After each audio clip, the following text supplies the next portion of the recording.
welcome to the Deep Dive. Today, we're looking at something really promising in the HIV space. Yeah, some genuinely exciting news on the vaccine front. Absolutely. It feels like a potential breakthrough, honestly. And it's obviously huge news for anyone following HIV prevention and really for global health in general. Definitely. It's centered on this whole challenge of understanding how we can actually train our immune system to fight HIV effectively. Which has always been the sticking point, hasn't it? Because HIV is just so tricky. It mutates incredibly fast. Exactly, and it's got this knack for hiding from the immune system.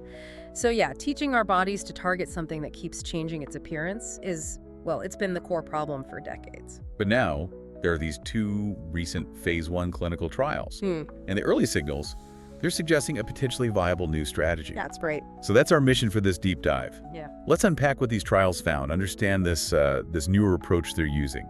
And really dig into what it might mean for the future of HIV vaccines. We'll be looking specifically at the work coming out of ivai and Scripps research. Okay, so let's start with that core problem, just to set the stage properly. Why has an HIV vaccine been so elusive for so long? You mentioned the mutations. Right, that's the big one. HIV replicates, and it makes mistakes, basically. These aren't corrected well, leading to constant changes, especially on its outer surface, the parts the immune system usually sees first. So the target is always moving, like trying to hit a constantly shifting bullseye. Precisely. And on top of that, the virus has these shielding mechanisms. It can hide the parts of itself that don't change much, the parts that would be good vaccine targets. It's quite cunning. Okay, so that's the challenge. Now, this new approach seems to tackle that head on. It involves something called broadly neutralizing antibodies. bNAbs. Exactly, bNAbs, broadly neutralizing antibodies. The idea here is to get the immune system to make these very special, very powerful antibodies. What makes them so special compared to, say, the antibodies we might make against the flu? Well, typical antibodies might only recognize one or maybe a few specific strains of a virus. But HIV is incredibly diverse. So you need something broader. You need something much broader. And bNAbs are remarkable because they can recognize and neutralize a wide range of different HIV strains. How do they do that if the virus keeps changing? That's the key. They don't target the parts that change rapidly. Instead, they lock on to parts of the virus that are conserved, parts that HIV needs to function and therefore can't easily mutate without harming itself. Like hitting its Achilles heel, sort of. A vulnerable spot that it tries to hide but can't really change? That's a good analogy, yeah. They often target the machinery the virus uses to enter our cells, for example. By hitting these stable spots, one type of bNAb can potentially stop many different HIV variants. Okay, that sounds like the holy grail for an HIV vaccine. So these trials, they're about making the body produce these bNAbs. Essentially, yes. Or rather, they're about starting the process. Getting these bNAbs to develop naturally is very rare and takes years. The vaccine aims to kickstart and guide that process deliberately. So these phase 1 trials, ivai G002 and G003, they're showing we can actually do that, at least the first steps. That's the exciting part. They provide what we call proof of concept. They show that a specific design vaccination strategy can successfully trigger the very first critical stages of bNAb development in humans. Okay, let's get into the trials themselves. Yeah. ivai G002, they're the one in North America. What was their strategy? Right. G002 used a stepwise vaccination strategy, sometimes called heterologous boosting. Think of it as a 1-2 punch. Okay. You give an initial vaccine dose, the prime, designed to wake up the right kind of rare immune cells. Then you follow up with a different booster vaccine, the boost, designed to push those cells further down the path towards making bNAbs. So 2 different vaccines given in sequence. Why that approach? Why not just one vaccine? Because developing bNAbs seems to be a multi-stage process for the immune system. It needs different signals at different times. The prime gets the right initial cells interested, the ones that have the potential to become bNAb producers. Kind of like finding the right recruits. Exactly. And the boost then acts like advanced training, encouraging those recruits to mature and develop the specific features needed for broad neutralization. It's about guiding the immune response very carefully. And what did they find in G002? Did this prime boost combo work? It did. The results were really encouraging. The prime boost combination clearly advanced the immune response along that desired pathway. How so?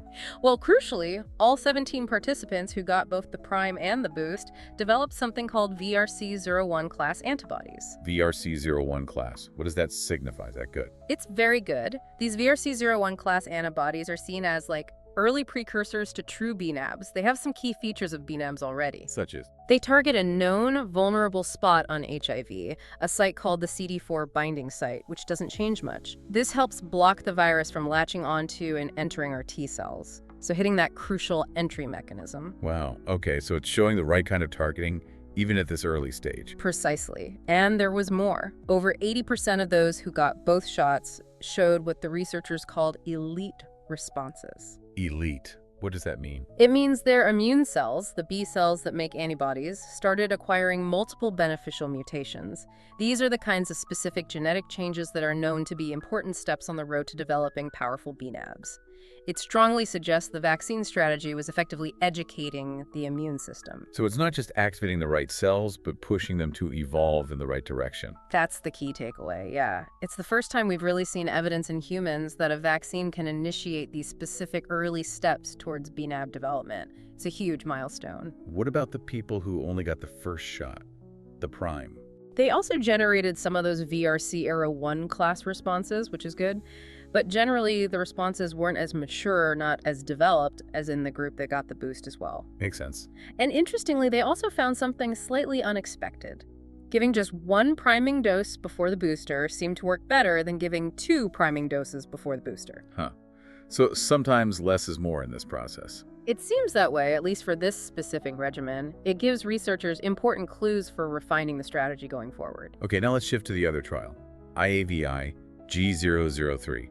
This one was in South Africa and Rwanda. What was the focus there? G003 focused mainly on that initial priming stage. And crucially, it was conducted in African populations in regions heavily affected by HIV. Which is absolutely vital, right? To ensure any potential vaccine works for the people who need it most. Couldn't be more important. So G002 gave strong signals in North America.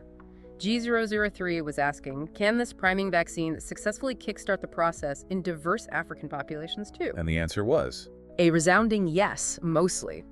The initial prime vaccine successfully activated those targeted precursor immune cells in 94% of the participants, a really high success rate for that first critical step. 94%, that's impressive. And were the responses similar in quality to what was seen in G002? Yes, they reported similar levels of those important antibody mutations and diversity in the responses, which is another really positive sign. It suggests the underlying biology the vaccine's tapping into might be consistent across different populations. Were there any participants who didn't respond? There was one individual who didn't respond as expected. They actually identified a specific gene variant in that person that might have made the vaccine less effective for them, which is also useful information, potentially. But overall, G003 strongly back up the priming concept in a different critical population group. Absolutely. It really reinforces the potential for this approach to be globally relevant. And it underscores what Julien Nyombayer, one of the lead investigators in Rwanda, emphasized the critical importance of doing this research in Africa. Definitely. Now, both trials used mRNA technology, similar to some COVID vaccines. Was that important here? Yes, the mRNA platform offers some real advantages. First, speed. You can design, produce, and test mRNA vaccines much faster than older types of vaccines. Which is crucial when you've been waiting decades for progress. Exactly. And second, mRNA vaccines are known to generate pretty strong immune responses generally, so using mRNA here likely helped accelerate the research and potentially contributed to the robust responses they saw. And this work didn't just come out of the blue, right? It built on previous research. Oh, absolutely. This is the culmination of years, even decades, of foundational science. A lot of this stems from the work of William Schieff's lab at Scripps Research, working closely with IAVI. What were the key earlier steps? Well, back in 2022, there was the IAVI G001 trial. That one used a protein-based vaccine, not mRNA, but it showed for the first time that they could successfully target and activate those very rare initial B cells the germline cells needed to start the whole bNAb process. So G001 proved they could hit the right starting target. Yes, it showed that the priming concept was feasible. Then, just earlier this year, in 2024, there were 4 preclinical studies in animals. These showed how a multi-step strategy, like the prime boost approach, could actually guide the immune system further down the path, leading towards more protective antibodies. So the animal studies provided the blueprint for the human trials, G002 and G003. Exactly. Each step logically built on the last. G001 showed you could start the engine, the preclinical studies showed a potential roadmap, and G0002-003 are now testing that roadmap in people. It's a really systematic approach. Okay, let's talk safety. Vaccines need to be safe. What do the trials show? Generally, the vaccine regimen was considered safe and well-tolerated in both studies, which is obviously paramount. Were there any side effects of note? In G002, the North American trial, some participants experienced skin reactions, mostly itching or urticaria, that's hives. Hives? Was that common? The reports noted that these were generally mild or moderate and resolved, often with simple antihistamines. However, they did observe that the rate of hives was higher than typically seen with other Moderna mRNA vaccines. Okay, so something they'll need to investigate further. Definitely. They flagged that for further study. There were also a few cases of chronic hives lasting 6 weeks or more, which also needs careful follow-up. And what about safety in G003, the trial in Africa? Interestingly, no cases of hives were reported in G003. They did have 2 participants with mild temporary itching, also easily managed. So a bit of a difference there between the 2 trials regarding hives, but overall, generally well tolerated. That was the conclusion, yes. Largely encouraging safety data, but with that observation about hives in G002 needing more attention. Okay, so pulling back to the bigger picture, what does all this mean globally, and what happens next? Well, the fact that they saw encouragingly similar immune responses starting up in both North America and Africa is really quite significant. It bolsters hope for developing a vaccine that could work globally. That's huge. And you mentioned refining the strategy. Is there a next trial planned? Yes, they're planning a follow-up study in South Africa. It will test the same prime boost approach used in G002, but they'll try it at a lower dose level. Why lower dose? They want to see if they can still achieve those excellent elite responses they saw in G002, but perhaps with an even better tolerability profile, building on what they've learned. Makes sense. And are they also digging deeper into understanding the immune response itself? Absolutely. William Schief mentioned they now have a much clearer picture of the specific types of immune cells they need to target and how to push them along that developmental pathway. That detailed understanding is critical for designing the next generation of boosters. And Schief also suggested this whole approach might have wider applications, beyond just HIV. Yes, he framed it as a potential proof of concept for rational vaccine design more broadly. This idea of using a stepwise approach to elicit very specific, tailored immune responses could, in theory, be applied to other challenging diseases where precision immunity is needed. That's a really fascinating potential spinoff. And Mark Feinberg from ivai, he brought it back to the immediate goal, ending the HIV pandemic. He did. He emphasized that an effective vaccine would be transformative for global health and could be a cornerstone in finally ending the pandemic, highlighting the power of this kind of collaborative, long-term research effort. And again, Julian Bayer's point about the importance of testing in African populations really hits home the equity aspect. I couldn't agree more.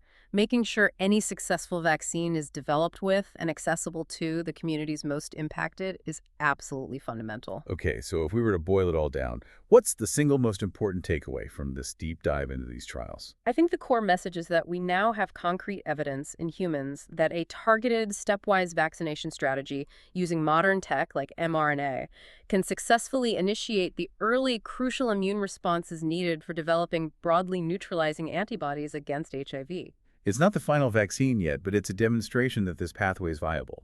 Exactly. It's a major step forward, a validation of a concept that scientists have been working towards for a very long time.